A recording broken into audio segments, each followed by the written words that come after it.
100 years, 150 years, I can measure the C14 radioactivity and tell you how much bio-based carbons are there. That is the essence of the ASTM standard. Okay, we follow this. So where is one more aspect of the standard is that we do this C14, C12 by doing a simple comparison. We take oxalic acid, a molecule which was made pre-1950, and measure the C14, C12 ratio. We know that it came from 100% bio-based research. We take the C14, C12 of your product and just simply compare it. So depending on the radioactivity, I can tell you what is the bio-based. Except there was a problem. In the 50s, in the 60s, we had nuclear explosion. So we have a spike of C14 into the atmosphere. But the standard corrected for this. And what the standard said is, if you look at the later stages, now we are not doing it, so it's become linear. So we have come up with a correction factor. We call this the bomb correction factor. To correct for the extra C14 we injected into the atmosphere, which is now becoming stable. And now we can use a correction factor, so the definition comes in. So percent bio-based carbon content is the radioactivity you measure divided by the extra carbon which you have injected into the atmosphere. So if you get a number, and this is my last slide, 50% bio-based carbon content, what does that mean? It means that percent modern carbon is 50%. It simply means that I obtained this value by comparing the 14C, 12C ratio and compared it to a 1950 oxalic acid. So it's a relative number, right? It also means that 0 PMC or 0% modern carbon means it's fossil. 100% PMC means it's all bio-based carbon. So now if you have a mix of the two, you can determine what is your bio-based carbon content. That's what it means. And one quick learning. When you say 50%, it simply means that there are 50 kilograms of bio-based carbon to 100 kilograms of total carbon.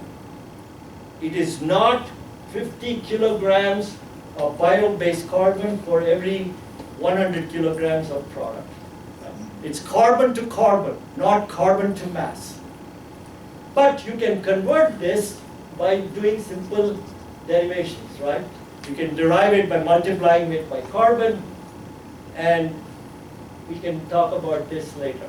The last part would of course be if you have a mixture of this, you can do it that way, but that gets into math. We leave it to you two guys to answer. Thank you. We're going to hold off on questions until we hear from USDA. Bottom line is they've made an adjustment factor to the test, and if you have your test redone, you're probably going to get a slightly different number. And on average, probably a higher number. Right. So, Joe, if we could get Marie's slides up. Our next speaker is Marie Wheat, who, if you were here this morning, you heard from. But let me remind you that she serves as the industry economist for the USDA BioPreferred program. She oversees the regulatory rulemaking side and manages economic studies. She's also involved in a number of international activities in effort to try to get conformity and harmonization between what's happening in the U.S. on bio-based and what's happening internationally. So, Marie, I'll give you the clicker. Great, thank you. Glad to be here with you all today, and it's so hard to follow a speaker who hates his job. It's so boring. Thank you, Dr. Narayan, for being with us. It's always fun to hear you and hear you explain really complicated things in a short time frame. Also, I have Charles Hester here with me today. Charles Hester works as a consultant to our program, and he's been doing this a lot longer than I have, and I wanted to have him here. We're going to share this presentation because, like I said, he's been here since 2002, maybe, since the very beginning. Okay, so Charles helps the USDA BioPreferred program in a lot of these things that we work on. Specifically, he has a team of chemical and environmental engineers that work with him, and so they share their expertise with us at the BioPreferred program as we work through the regulatory process. And also on our technical side, as we deal with testing products and coming up with the bio-based content, the minimum standard when we designate products through the rulemaking. So he does a lot of different things, wears a lot of different hats, and we really rely a lot on Charles. So we're going to share this presentation today and go through it. It's much more 50,000 foot. So I don't have a lot of numbers and charts. So anyway, hopefully it'll at this point, you don't have any slides either, Marie. We're having a little technical difficulties. Just gonna keep talking. So keep swimming. Keep swimming. You can. I think you can probably begin because I. Okay, so I'll just go over run the out of slides I time, and the have. slides will come up as they come up. Okay, so They're coming. okay. Let me give you an overview of what we're going to talk about today. That's my first slide. Oh, here it is. Okay, so we're going to talk about bio-based intermediates. That's what this session is all about. Dr. Narayan has talked with you about the ASTM standard, which is recently published. We were working on that for over a year. I think we saw the galleys on the 1st of June. It's up on the website now. We're very excited about that, and you can talk more with him about that during the Q&A. We're talking about why we're designating intermediates, how we're going about designating those, the rulemaking process in general. It seems to be a black box for a lot of people who are not buried in the bowels of the federal government like I seem to be. But it's a complicated process, but in fact it's not. It's very transparent, and we try to have a lot of give and take on that. So we want to make sure that you understand how we go about the steps of the rulemaking process. We're also going to talk about the difference between designated versus certified. As I mentioned this morning, we have two parts of our program. We have the certification program, which is the labeling program, and then we also have the mandatory federal purchasing part of the program.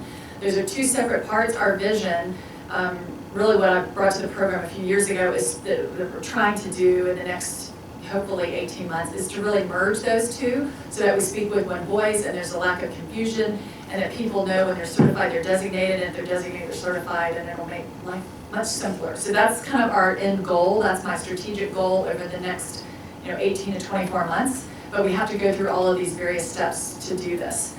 So we'll talk a little bit about that. And then also just at the end, a little bit on, you all know why you should participate in the BioPreferred program. We're happy to have you here today. It was so great to see all of you out there exhibiting and then to get to know you better. See, many of you are just emails to me, so it's nice to see you in person here at USDA. So we'll take some questions at the end. I sent around slides. I think you may have been able to look at those beforehand. Most of you probably know all of this, so if I'm boring you to tears, I apologize, but a lot of people don't know this stuff, and so when we go and we speak, a lot of times people have no idea what an intermediate is. They think of a bio-based product as a plastic toy or simply Tide. They don't know about the ingredients that go into those products. A lot of you all are manufacturers, you understand this. So just wanted to make that clear. There is a definition in statute, and then through our regulations, we put a little bit more meat onto that. And basically, this goes through the various parts of the definition. So it is something that's used to make something else, is the way I like to look at it. And you can go through these various different points, but of the real specific language, but it's basically something that has value added. Here's a great picture that I like to show when I'm doing these presentations to give people a vision who are consumers or who are not in bio-based world like we are, to show the field all the way to product. And this just shows you the intermediate in between. In this particular example, it's PLA, polylactic acid, which is a corn-based bioplastic that is then made into different products, everything from that TSA bin that I showed this morning, cutlery, and we've got a great Izod shirt back in the office that's also made from that.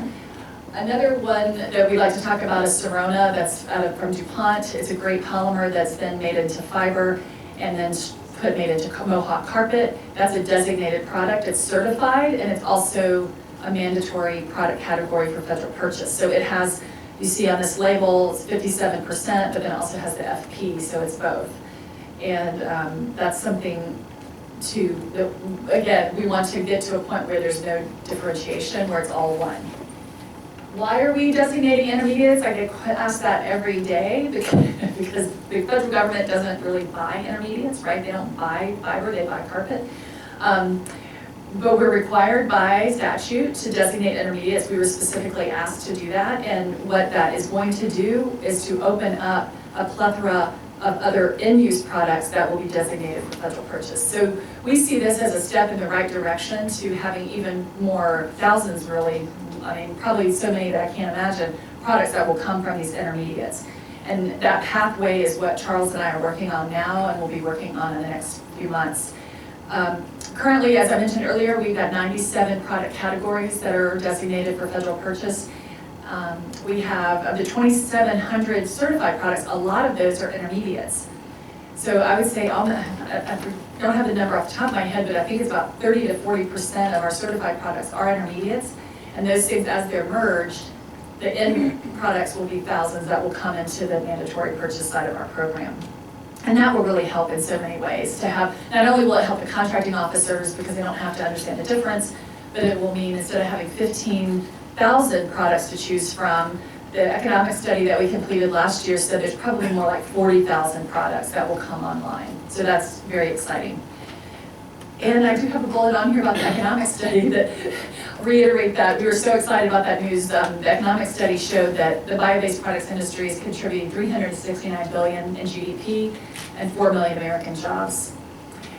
How we are going about designating the intermediate categories, we're doing this through 2 rounds of rulemaking. When we use the word rounds here, it's basically just a way to say number 1, number 2, number 3. So far, we've done 10 rounds of regulation. I mean, we've done 10 regulations to designate products for federal purchase. And we started out with a handful, 5 or 6 the first time in about 2004. When I started working with the program, I think there were 45 designated product categories. Now we're up to 97. We're going to do round 11, which will be the next one. We're getting ready to propose that rule, which means we're working on the draft right now. And then Charles will go into this a little bit more. Then we will propose that, and then it will be open for public comment. We're going to designate approximately 10 categories of intermediates. That's what we're thinking right now. We're trying to keep them very broad. We do not want to have this to be some very small, difficult thing. We want to keep it broad and strategic so that more products, more intermediates means more product. And we also, I don't love my life writing regulations every day. so it's better in my world to do more economic studies, which I enjoy, and not have to write regulations all day, even though I love working with Charles. But the rulemaking process is long and it's tedious. It requires lots of lawyers and lots of, it's a long, difficult process. So if we can get the way I look at it is the fewer categories with the broader scope, the better off we are, and the less rulemaking we will have to do. Round 12 is going to be complex products. That's something that we're working on, but it's still in draft form. We're really much closer to finishing round 13. Round 13 will designate the final products composed of bio-based intermediate ingredients. And because we've been working on round 11, which has all of the intermediates in it, we've been doing all of our research and investigation on that. We know a lot about those end products and what round 13 is going to look like. We don't know everything, which is why we're here to talk with you all today to find out more. But we've got a pretty good idea of about 50 finished product categories that would be made from those intermediates. And so between round 11 and round 13, that will add an additional 60 or so some odd categories. And really, again, will get us very far in having lots of new products coming online and really increasing the number of products available for purchase, for mandatory federal purchase in our catalog. Now I want to hand it over to Charles to talk a little bit about the rulemaking process and the hoops we go through. Again, there's a lot of it, but it's not as complicated when you peel back the layers as it sometimes feels. Charles, can you do the 5-minute version of this? Because we only have about 10 minutes left, and I wanted to leave at least 5 minutes for questions. Well, as Bruce said, it's a long and complicated process. And it takes, somewhere between a year and a half or 2. And so. Are you on? Well, Okay. Here, share this. I'm going to share that. It's a long and complicated process. It takes about 2 years, and I'll try to explain it in maybe 2 minutes. Okay. Basically, the process of getting from the data gathering stage of one of these packages to the point of having information in the Code of Federal Regulations, which becomes, the final law at that point. It does take something like a year and a half to 2 years. Begins when we gather technical information, we get information together about the different types of products that are being made with bio-based materials. We find out the number of manufacturers as best we can and the number of products that are made in bio-based content, things like that, all the types of information that go into these rules. We develop a draft package. The package consists of 2 parts. It's a preamble, which explains really, it explains what we're doing and why. The preamble presents the rationale for the selection of the product categories that we're proposing. Presents the rationale for why we've selected the minimum bio-based content that we're proposing, those kinds of things. The rule portion of the package is actually the listing of, we said there's 97 product categories that have been designated. Well, if you go back and look through the Federal Register notices, you'll find 97 individual categories that are listed. And so the rule is the part that actually becomes the law, goes into the Code of Federal Regulations. Preamble does not. I mean, it's just background, really. So once this is put together, it's published as a proposed rule in the Federal Register. There's a 60 or 90, generally a 90-day public comment period for everyone to comment on pros and cons and what a great job we did or not. And so after the public comment period is over, we begin the process of creating this final rule. And what that involves is really reviewing the public comments that we got, summarizing, putting a summary of the comments together, and most importantly, meeting with the technical and the policy folks that are assisting the program to decide what types of changes, what did these public comments say to us that would convince us to make a change from what we proposed. So that can be very time consuming as well to get agreement on that. So basically then, once we've reviewed, summarized the comments, agreed on the revisions to make, then we begin the process of drafting a preamble that explains, another preamble that explains why, again, we're making the changes that we're going to be making in the final rule. So that preamble, it really summarizes, presents a summary of comments, and explains why, why and what we're changing. So when that, then the rule part of it is just basically revised as the decisions are made based on the comments. So we might, if someone said the minimum bio-based content we proposed 50, and someone said it should have been 30, and they convinced us, we just changed that number, basically. So then that's documented, the final package is published in the Federal Register.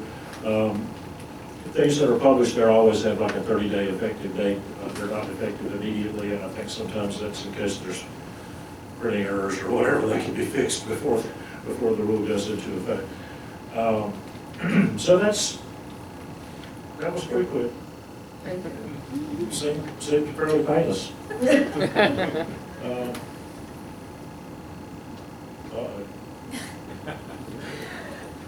I'm sorry. Well, we got it. Okay. This is changing gears totally. In our BioPreferred program, as Maria mentioned, there's really 2 components, 2 initiatives, as we call them. One of them is the federal procurement side of things. Those are the 97 categories of products that we've got gone through this designation process. Federal government agencies have to buy these products, except under very rare and unusual circumstances. And then we also have the separate part of the program is called the voluntary labeling program. In our rulemaking activities, we have, at some point, we have amended and revised our guidelines for the program several times. One of the things that we did just a very few years ago was to create a couple of definitions. So we actually listed and defined the word qualified product and a certified product. And they really mean 2 different things. This slide shows we defined a qualified product as one that was eligible for the mandatory federal purchasing side of things, and a certified product as one that was participating in the voluntary labeling side. Now, these 2 things are not mutually exclusive. You can be one or you can be both. You can be one or the other, or both. So if you want to, a qualified product is one that's eligible for the mandatory federal procurement side. And it can participate in our program just by meeting the criteria that we have. Those criteria are what we call innovative criteria for manufacturing or processing something that's new and different. It's emerging technologies, it's new. We also have a minimum bio-based content that's specified for each of the 97 categories. So as you go through this chart, if you get yes, then you can participate in the program. On the other side, the certified part of the program is products that may be in categories that either are or are not one of those 97. We have we have a lot of different types of products whose manufacturers wanted to participate in the program, but they were not one of those 97. So they, in order to be able to go ahead and advertise these products and get our label, get our logo on things, we allow them to participate and go through to participate in the program. And for those products, you can be certified and be one of the 97, get a product in one of those 97 categories, and so that's just a straight line, yes, goes sort of through the middle of this slide. On the right-hand side of the slide, is your product one that is one of the 97 categories? Well, the answer is no. Okay, so it doesn't fall within one of those categories, but it's a bio-based product. It has at least our sort of default minimum 25% bio-based content. Then the product can be eligible, and we go through and we collect information, and it has to be tested, because for the labeling part we do require this third party in the testing. So your product, depending on what it is and where it falls into one of the 97 categories or not, will dictate how you can participate in the program. But you don't have to be eligible for the procurement side to get a label. You don't have to get a label if you're on the procurement side of things. So just two different thoughts. The next slide. Oh, thank you. The next slide basically shows, well, the title here is USDA certified intermediates. Because intermediate products have not really been designated yet, they're not one of these 97 categories that are in the federal procurement side of things. They're not qualified products yet, but they can be certified products, and a lot of them are. This next slide basically breaks out things where the products that have whose manufacturers have come forward and requested to be part of the program and to be eligible to display the label. As they began to do this, we had no place really in our catalog to put them, and so we basically created categories based on what the function of the different things were. Like the first was intermediate plastic resins. Well, at this point, there's something like 86 different products that are resins that have been certified and can display the label on the drum or carton or whatever it comes in. And then going on down through here, I'll step it up, I promise. I'm not going to read all these, but again, you see that as a variety of things. You can also see at the very last one here, it says intermediate feedstocks. When we were first getting started, we didn't know what things were going to be. We just called it everything an intermediate feedstock. Well, now the truth is, everything, all these 149 that are intermediate feedstocks, probably should go somewhere else. And that's another one of our goals is to basically eliminate, I guess you'd say, that category. Okay, next slide. Okay, next slide. And these are just examples of some of the certified bio-based intermediates. And again, I'm not going to read through all these things. There are alcohols, there's surfactants, there are a lot of different chemistry, chemical type things. They're used in a variety of products like paints and coatings and cleaning products, resins, so on. And again, you can read these. The program generally tends to be very careful about tossing around actual names of products and the product manufacturers. We talk about product categories and we talk about our clients, our manufacturers. This particular slide was put together pulling information straight out of the catalog It's not confidential, it's not secret. We just kind of went there and randomly picked some products that would represent the different intermediates, and represents, you know, a pretty good range of bio-based contents. And these are some, most all of these are names that everyone in this room probably is pretty familiar with. So again, just examples, not that we're especially you know, endorsing these or anything else. They're just examples. Okay, next step is to describe how you can go about participating in the program as a manufacturer of intermediates, which I'm sure a lot of you are. The first thing to do really is to register your company and your product with our program, and this is an online process. There are tabs for company tools, and there's tabs over here on the left side for how to participate. I'm not going to try to talk through all this because, to be honest, I have some very talented young folks who take care of this for me, and I'm not the person to ask about websites and stuff like that. But the point is, there are, you know, the process is here for going through and registering and signing up your company. And then, once you get the company registered and the product registered, you can choose the path. You know, is it a product that falls into the product procurement side of things, or is it one where you want to get the label, or do you want to do both? And really, there's also an opportunity for you just want to get information on file, but not really do anything more. This last category is one that we're kind of working our way towards right now. We don't have a lot of those, but we're hoping to add those that process, or improve that process. And there's also one other thing I'd like to mention is in terms of product categories, we have also on the website, there is a link that you go through that basically creates an email, and it comes to me as an email.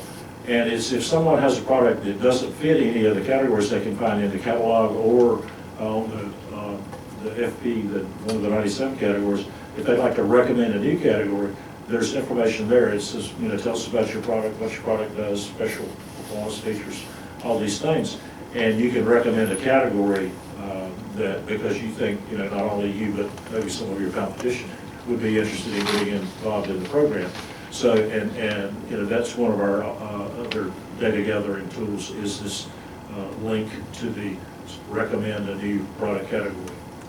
So, and for the next steps, I'm going to turn it back over to Marie. Thank you. Okay. I think that's great, thank you. At the risk of running a couple minutes over, I would just like to have any questions, because I think this is important. I'd like to start with the first question. You talked about 10 categories that are potentially going to be in the round 11 for designation as intermediates and feedstuff. Without giving away anything you can't tell us, I think people are wondering, well, what level does that mean? What is it? What are you thinking? Are you thinking resins? Are you thinking polymers? Are you thinking solvents? Are you thinking surfactant? What would people expect to see in those 10? And if their intermediate or feedstock isn't one of those 10, when it's proposed, how can they convince you that they have one that should be added before the final rule? Sure, I think we want to keep it very broad. I think can I use this? I think this is a great chart. This is not exactly what we're doing, but this is a great chart that we're using our catalog and the products that we have that are certified. We're using that as a resource for our research. This is not the only place we're researching, but this gives you an idea of what we know is already out there, the universe that exists. And it's kind of a baseline of where we started. I mean, we're much further along, but this is a universe of where we started. That's why I think what Charles said about registering your product, I think that's why that's important. Also, I want to reiterate that you can offer us your advice on your favorite product category that we don't have, that we need to have, and we're very open to that. So that's something new that we did last year, because we were hearing from people, well, I've got this product, you don't have, and so we created a way to get that public input. Once we're in the process now where we're drafting the rules, so we're able to talk about it today, we're able to be here today. and have conversations with you all. Once we propose that rule, then it's kind of the curtain comes down, and then the transparency begins, where everything is in writing, and it's a very formal process through the Federal Register webpage. You will submit, any member of the public can submit comments and tell us, we like what you did, we don't like what you did, you're crazy, you're great, whatever. Which we have very interesting comments sometimes. So people submit comments in writing, and the reason it's transparent is all those comments are then available for everybody to see. So that's what makes it transparent versus,